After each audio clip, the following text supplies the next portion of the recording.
Hey folks, welcome back to our Dice Tower preview. I'm Mark, and today we're taking a look at Arenabots. Arenabots is brought to you by Happy Games Factory. It's for 2 to 4 players, ages 10 and up, and game time ranges anywhere from 30 to 45 minutes. In Arenabots, you are engaged in deadly robotic combat in a hidden arena, trying to decide who the ultimate bot pilot is. You'll be controlling your bots using subroutines or routine cards and using your special skills as a pilot to do different things in the arena. Trying to take over terminals, trying to destroy the other bots and the other pilots, and ultimately be the ultimate pilot and win the most victory points. Now this is what a typical setup is going to look like, and of course depending on the number of players will determine how you'll set up the map. And the first thing you're going to do is shuffle up all the pilots and deal 2 to the first player, and they'll pick one. Then you'll add a new pilot to the one that wasn't chosen, and the next player will choose their pilot, and so on and so forth. And then it's all about drafting bots. You'll deal out 6 cards to each player, the different bot cards, and they'll pick one and pass the cards, and this will go around the table until everyone has drafted their 6 robots. And then you'll place in your starting position your pilot in the middle with the bots around him or her and prepare for battle basically. And of course, the start player will be chosen at random. Now, each of these pilots have their own deck of cards, which is routine cards, and their own special abilities. And they have very different ones, so you'll have to take a look and see which ones you like as you choose your pilots. And it does keep the game very variable as you can try these different powers out for each game play. And each pilot and bot set has their own set of colored tokens. These colored tokens will be placed on the bots and your pilots so you keep track of who is who. There is a way to lose connection with your bots though, and so those tokens might be removed during gameplay where you'd have to hack your bots and re-engage with them. But it's a nice way to keep track of what's what on the board. And you will place the terminals on their respective spots on the board. These terminals are areas of the board that you can basically control if you can hack them, and you will gain you victory points throughout the game. And then finally you have your hack dice and your attack dice and your pile of victory points. Now at the start of the game, everyone will take the routine cards and they'll shuffle them up and draw 5. This is your starting hand. Now you have some options here on your turn. You can perform 2 of the following actions. You have movement up to 4 spaces. You can attack other bots. You can use routine cards, or you can hack. And hacking again is, gaining control of a terminal or hacking potentially into someone else's bot. But you have lots of different options here and things you can do. And of course, using those routine cards that are in your hand are the way you're going to control your bots. However, movement and attack can also be something you do with your pilot. So let's take a closer look at the different actions. Now, before you perform any actions though, the first thing to check is to see if you still control any of the terminals. And if you do, you're going to gain victory points. And this is very important to keep track of because the first player to gain 13 victory points will trigger the game end. So you have to keep an eye on it. Now let's take a look at these actions. Movement is very straightforward like you'd expect. You're going to move your pilot up to 4 spaces, and you're just going to move. You can't move through bots or terminals and things of that nature, but you move around things and position yourself for attacking. Then attack is another option, and you're going to roll the dice to see if you succeed or fail. If fail is obviously the X. If you succeed, well, then you take out that bot. However, there is a defense action by the player who owns that bot.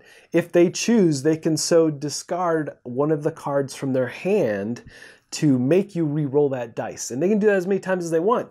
But of course you have to be careful about this because you run out of these routine cards, then you don't have actions for your bots and you don't have ways to defend yourself. So it's a balancing act for sure. Now let's take a look at hacking. Hacking is very straightforward. It works pretty much like attacking does, except you have a different dice you're going to roll, and you want to avoid those X's once again. And you do have to be adjacent unless you have a bot with a special ability, or your pilot has a special ability, or something along those lines.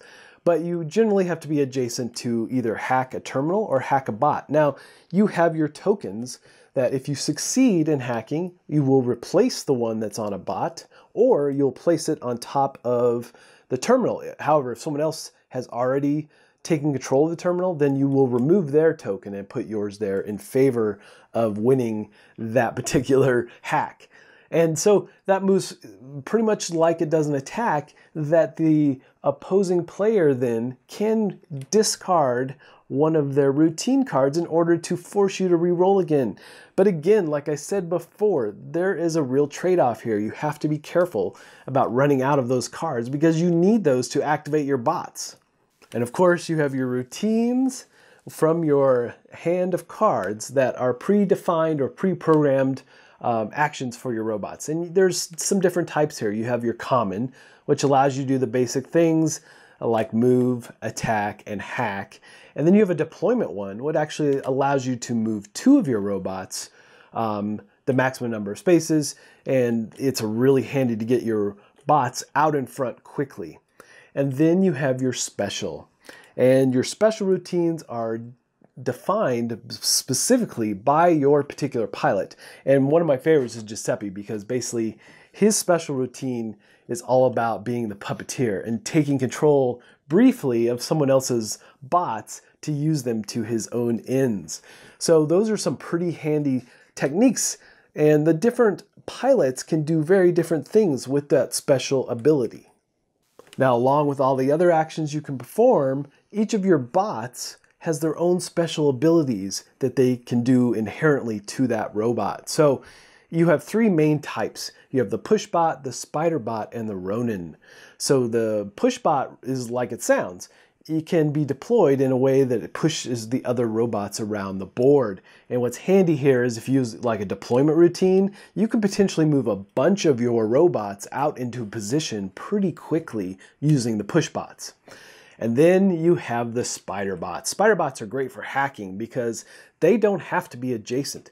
They just have to be within 2 spaces of something to hack it.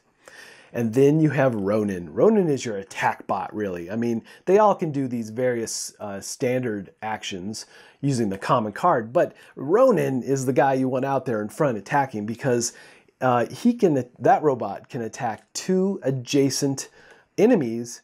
No matter where he is on the board, as long as there's 2 adjacent, he can hit both of them. So all these robots have varying different things they can do and different ways to deploy them and use their special unique talents.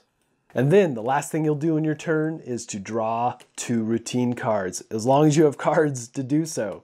And you'll put those in your hand, but then you have to discard down to 5 cards. Now, there are several ways to gain victory points in this game. And the first one is the obvious. By attacking other bots, you're going to gain 2 victory points if you win that battle. Now, if you attack an opponent's pilot and they successfully defend, you're still going to get a victory point for that. However, if you do attack a pilot and eliminate them from the game, because there is player elimination, if you eliminate them, you get 3 points for eliminating a pilot.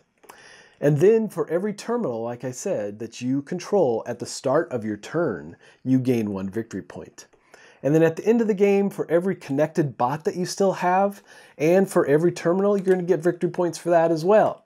So what are the game end triggers then, right? So if whoever has 13 victory points will trigger the game end, and there'll be 1 last round. And then whoever is the last man standing, basically, the last pilot on the board, that will be the game end trigger as well. And if all pilots run out of their routine cards, this is another game end trigger. And of course, whoever has the most victory points at the end is the ultimate pilot.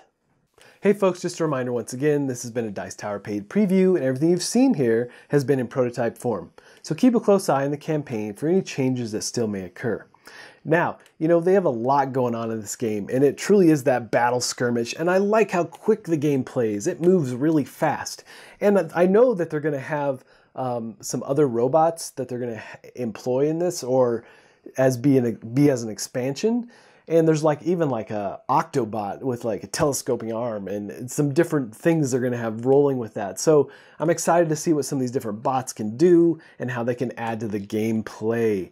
But like I said, there is player elimination, but again, the games play so fast you can easily get back in and do multiple games in a game night. I did like that, and I like games would take that, where you're constantly pushing and pulling and you're stealing bots from players and you're hacking, and there's a lot of neat things to like about this game. But again, you have to be careful. I like the choices to be made where you have to decide to either defend this bot, maybe give up a routine card and not have as many cards for later use. And you know, it's one of those things that games that give you lots of choices is pretty interesting to me. So, but folks, ultimately, if this looks like something that would be of interest to you, I'm sure they would appreciate your support.